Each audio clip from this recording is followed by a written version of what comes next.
सबसे पहले जननायक बिरसा मुंडा धरती आबा उनके शहादत दिवस पर उनको नमन करते हैं। देश में आदिवासी कौन है, तो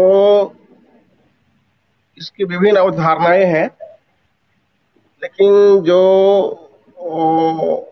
ऐतिहासिक दृष्टिकोण से देखा जाए तो ये भारत के मूल्यवासी हैं और इतिहास के विभिन्न कालखंडों में जो समग्र मूल्यवासी है, जिसमें आज SC ST OBC हम कह सकते हैं, तो ये मूल्यवासियों का वो भाग है जो आर्यों से संघर्ष करते हुए, निरंतर संघर्ष करते हुए और उनको अंदर शरणागत ना होते हुए, सरेंडर ना करते हुए और लड़ाई को निरंतर कंटिन्यू करते हुए वो जंगल की ओर आ गए, जिसको आज संवैधानिक रूप से शेड्यूल्ड ट्राइब कहते हैं।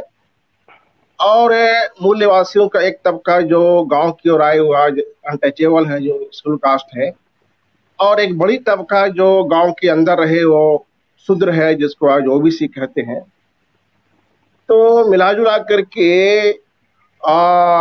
इस देश में शेड्यूल ट्राइब, जिसको आदिवासी कहते हैं, ये आदिवासी नाम ही ये बता रहा है कि देश के प्रथम नागरिक हैं, मूल निवासी हैं, जिन्होंने अपनी आइडेंटिटी, अपनी पहचान, अपनी सभ्यता, अपने कलाचार को बनाए रखा। और इसी के तहत जो है उनकी अपनी एक सत्ता होती थी, जिसको हम बोल सकते हैं प्राकृतिक सत्ता उनकी थी, अपना स्वयं का निर्णय लेने की प्रक्रिया थी, स्वशासन उनकी थी, खुद की शासन थी। जिस क्षेत्र में आदिवासी लोग रह रहे हैं, खासकर झारखंड की हम बात करें तो वहाँ मुख्य 3 लोग हुए हैं। एक तो आदिवासी है, एक सादान है, एक दिक्कू है। सादान के मतलब हुआ जो आदिवासियों के साथ निरंतर साथ रहते हैं, उनके जीवन मरण उनके साथ रहते हैं, वो सादान हो गया, साथ रहने वाला सादान हो गया। और तीसरा जो है दिक्कू है, जिसको बोलते हैं ट्रबल पैदा करता है, जो प्रॉब्लम क्रिएट करता है। तो ये जो दिक्कू है, यही जो है आदिवासियों की जो आदिवासियत है, जो मूल निवासी की जो पहचान है, उनकी अपनी सभ्यता संस्कृति है, उसको छिन-भिन करने का, उनके हक अधिकार को, उनके जीविका की जो मूल साधन है, जल जंगल जमीन, उनको छीनने का जो काम किया दिक्कू लोग है, जिसमें मुख्य जमींदार आते हैं और सेठ साहूकार आते हैं और कुछ ठेकेदार आते हैं। तो आप देखेंगे कि जिस दौर में बिरसा मुंडा आते हैं इस देश में, वो दौर था दोहरी गुलामी का। एक गुलामी सेठ साहूकारों, मतलब सामंतियों का था, या कहे कि मनवादियों का था, और एक अंग्रेज का था।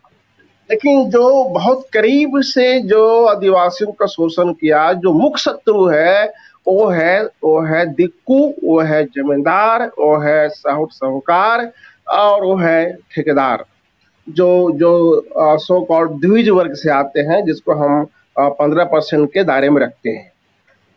और इनके पीछे, क्योंकि ये सामंत वर्ग है, समृद्ध वर्ग थे और जागरूक थे, पढ़ा लिखा वर्ग थे, और सत्ता का जो कनेक्टिविटी था वो ये बनाए। उनको मालूम था कि बगैर सत्ता के से जुड़े हुए हम इनको शोषण नहीं कर सकते हैं। तो जो समय ब्रिटिश गवर्नमेंट थी, ब्रिटिश जो रूल था, उनसे टैग हो गए। तो ब्रिटिश गवर्नमेंट के सहारा लेकर के मुख्य तौर पर ये जमींदार और सेठ साहूकारों ने आदिवासियों के जो जमीन है, जिसको जो जीविका का मूल साधन है, जंगल और जमीन, उस पर उन्होंने अटैक करना शुरू किया। और उसी दरमियान बिरसा मुंडा को यह एहसास हुआ कि जो जमींदार है ये शक्ति से, और साहूकार है ये चालबाजी से, मतलब ये हमारी जमीन को हड़प रहा है, और इससे उनको जो तकलीफ पैदा हुआ, उसके बाद इनके अंदर विद्रोह की भावना पैदा हुई, और विद्रोह की भावना से उनको 1990 से लेके जून 1900 तक, ये 10-11 साल के अंदर जो उनका जो संघर्ष रहा, उनको एहसास हुआ कि ये जो सारी जो समस्या हमारी है, ये सत्ता के अधीन है, सत्ता का रोल है, सत्ता का गेम है। तो जब तक इस देश में हमारी सत्ता नहीं होगी, मुंडाओं की सत्ता नहीं होगी, मूल्यवासियों की सत्ता नहीं होगी, तब तक जो है हमारी समस्या का आमूल चूल परिवर्तन नहीं होगा। इस बैकग्राउंड में उन्होंने ये नारा दिया, वो अपने समाज को कमांड दिया, आदेश दिया, अबुआ देशों अबुआ राज। अबुआ अपना, देशों माने देश, और राज मतलब गवर्नमेंट, सत्ता, सरकार। जब देश के हम धरती पुत्र हैं, जब देश हमारा है, जमीन हमारा है, तो देश पे शासन भी हमारा होना चाहिए। इसके लिए इस बैकग्राउंड में उनका ये नारा बहुत फेमस हुआ। और आज भी हम ये देख रहे हैं कि झारखंड में जब भी कोई प्रोग्राम होता है या आदिवासी बेल्ट में या आदिवासियों के द्वारा, की नारा जो है फोकस की जाती है कि देश के हम धरती पुत्र हैं, इस देश पर अपना राज और अपना देश है तो अपना शासन होना चाहिए। इसी बैकग्राउंड में ये नारा आया।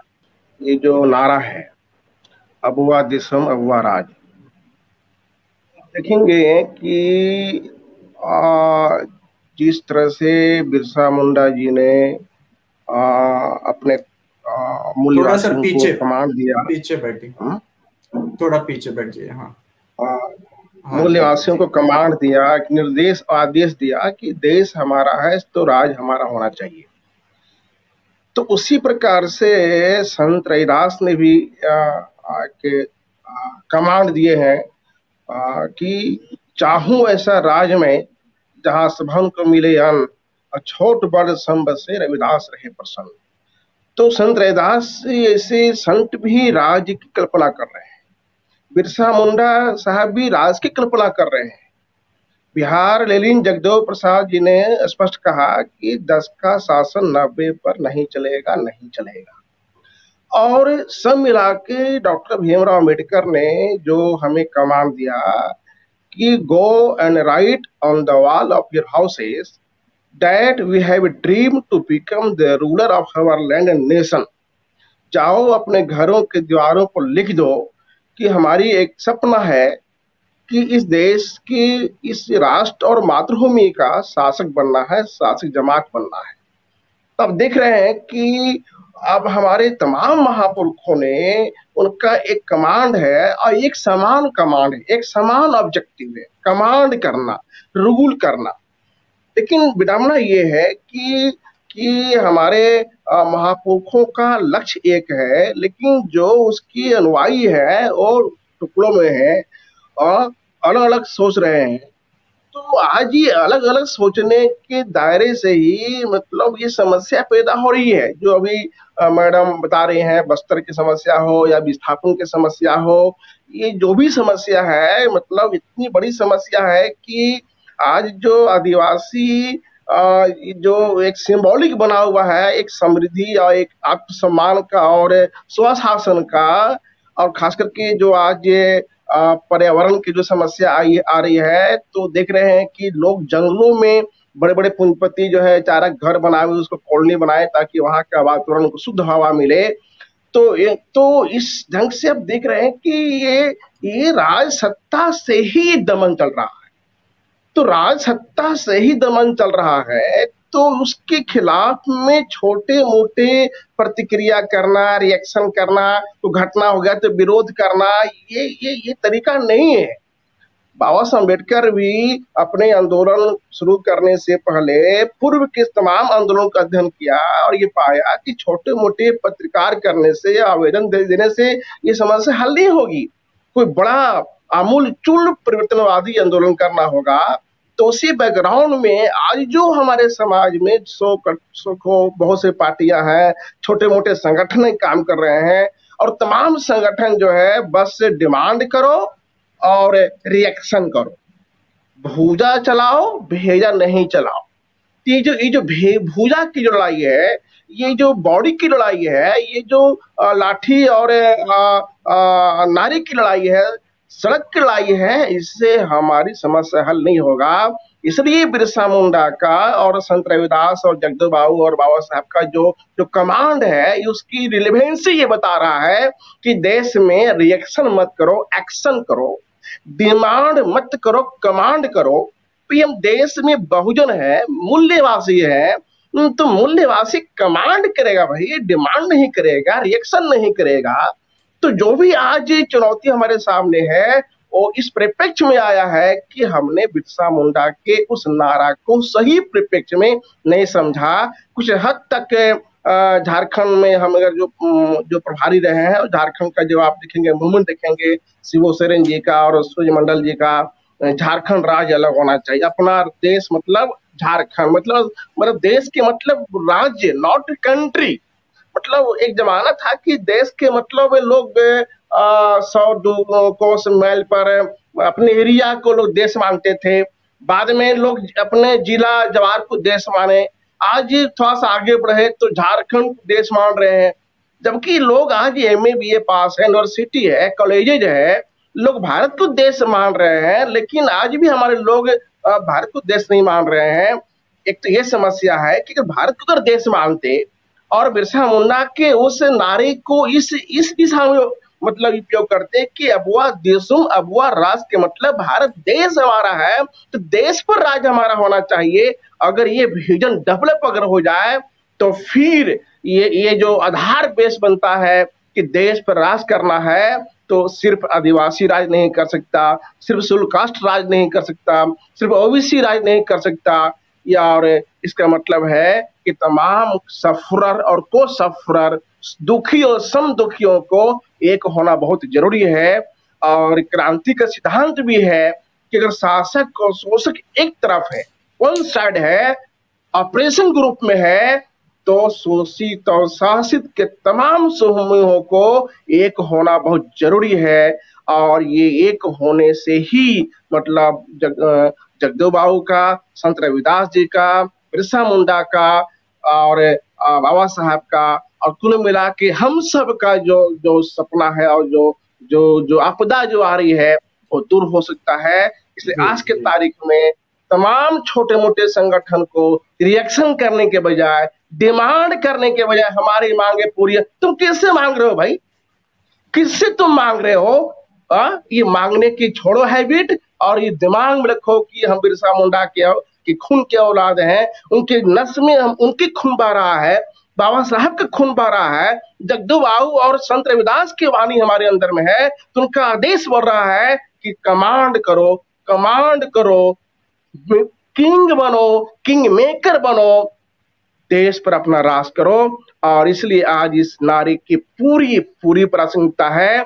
और मैं चाहता हूं कि आज के युवा वर्ग है, जो हर युवा वर्ग इसके सामने बहुत चैलेंज आ रहा है कि आज उनके सामने आरक्षण भी नहीं रहने वाला है, जंगल जमीन भी रहने वाला नहीं है। इसलिए एक ही उपाय बचा है कि एक लक्ष्य बना लो, command, command not demand, not demand, action, action not reaction. सबसे पहले ये मैं समझना चाहता हूँ कि जल जंगल जमीन, यानी जैसे मैडम ने बताया और जो ये अवधारणा है कि आदिवासी का संबंध जल जंगल जमीन से है।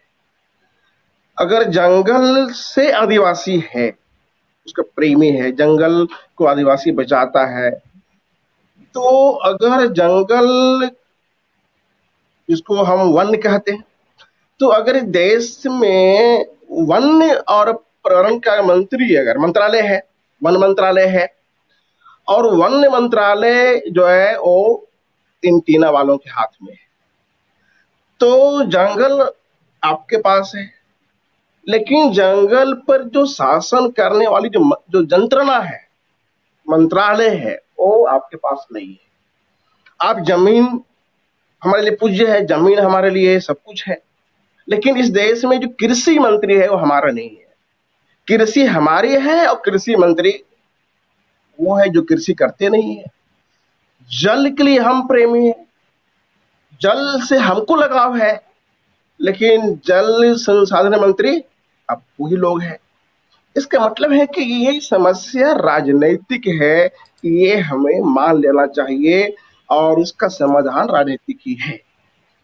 दूसरा ये समझना चाहिए कि हर कमजोर वर्ग में, हर शोषित क्लास में एक सक्षम वर्ग होता है। और आज के तारीख में भारतीय संविधान और प्रतिनिधित्व के अधिकार के माध्यम से शेड्यूल्ड ट्राइब में, शेड्यूल्ड कास्ट में और ओबीसी में, खासकर अभी एसटी में लॉट ऑफ एम्प्लॉइज क्रिएट हुए हैं, निर्माण हुए हैं। एक से एक जज है, कलेक्टर हैं, आईएएस हैं, यूपीएस हैं, इंजीनियर्स हैं। ये मजबूत वर्ग है, सक्षम वर्ग है। ये सक्षम वर्ग ही सत्ता का और राजनीति का सूत्रधार होता है। ये हमारी समस्या गांव के आम लोग नहीं है। आम लोग तो जो बौद्धिक वर्ग होता है उनका अनुसरण करेंगे। समस्या ये बौद्धिक वर्ग में है, जो शेड्यूल्ड ट्राइब के पढ़ा लिखा वर्ग है, उनके दिमाग में जो बात चल रही है कि हम सिर्फ आदिवासी लेके चलेंगे, हम आदिवासी के नाम पर संगठन बनाएंगे, हम एससी ओबीसी के साथ नहीं जाएंगे। ये जो आइसोलेशन की जो मामला है, इससे शासक वर्ग ने अंदाजा लगा लिया है कि आदिवासी के साथ ना पॉलिटिकल पावर है, ना पॉलिटिशियन है, और ना इनके अदर वर्ग इनके साथ है या ले रहे हैं। ये आइसोलेशन में इनके भी कोई ये नहीं है। तो जो मेरा पॉइंट ये है कि जो समाधान है वो ये है कि ट्राइबल ग्रुप का जो एम्प्लॉय क्लास है, जो स्टूडेंट क्लास है, इनको चाहिए कि अपना लक्ष्य जो है कमांड की तय करे और उस कमांड के पर्सपेक्टिव में, उसके प्रकाश में, उसके लिए समाज को तैयार करे।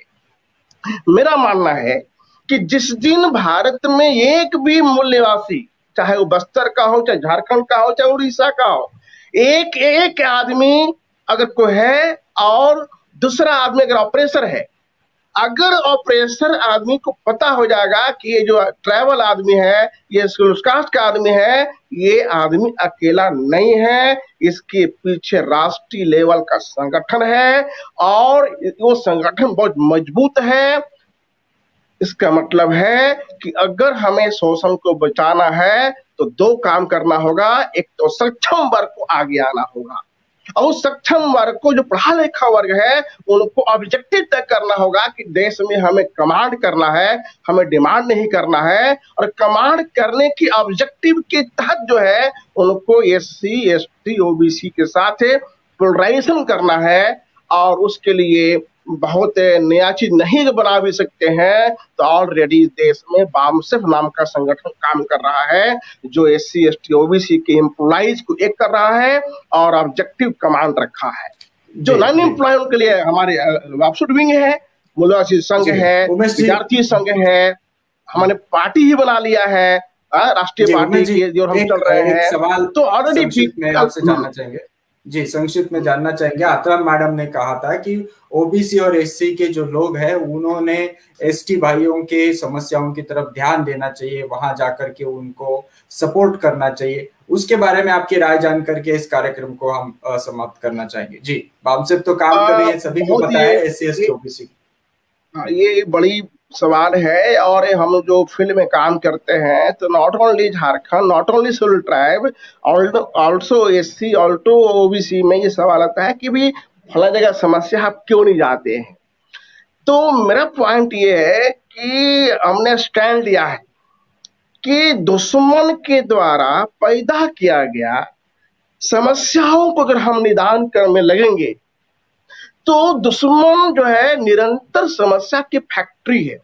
एक समस्या हल करेंगे, दूसरा समस्या पैदा करेगा, समस्या पैदा करेगा, वहां रेप करेगा, वहां हत्या करेगा। तो ये डिफेंसिव जो मीन्स है, इसको हमारा काम नहीं चलेगा। हमें एक स्टैंड लेना चाहिए, स्ट्रेटजी बनाना चाहिए कि दुश्मन के द्वारा पैदा किया गया संकट से निपटने के बजाय दुश्मन को ही संकट में डाल देना चाहिए।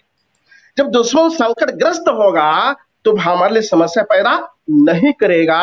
और दुश्मन को समस्या ग्रस्त करने के लिए एक ही उपाय है, राष्ट्रव्यापी मूल्यवासी अवधारणा, इससे जो है दुश्मन संकटग्रस्त होगा और हम कमांड भी करेंगे और कोई भी किसी को भी आग दिखाने की हिम्मत नहीं होगा। मैं ये फील किया हूं कि झारखंड में जो साथी जुड़े हैं इस मुहिम में, जो फुले अम्बेडकरी मुहिम में जुड़े हुए हैं, उनका कलेजा, उनका दिमाग बहुत हाई है, उनका नजरिया बहुत ऊंचा है, उनका मनोबल बहुत ऊंचा है। जो इसका मनोबल ऊंचा होगा वो भी माँ का लाल उनको छूने का हिम्मत नहीं करेगा।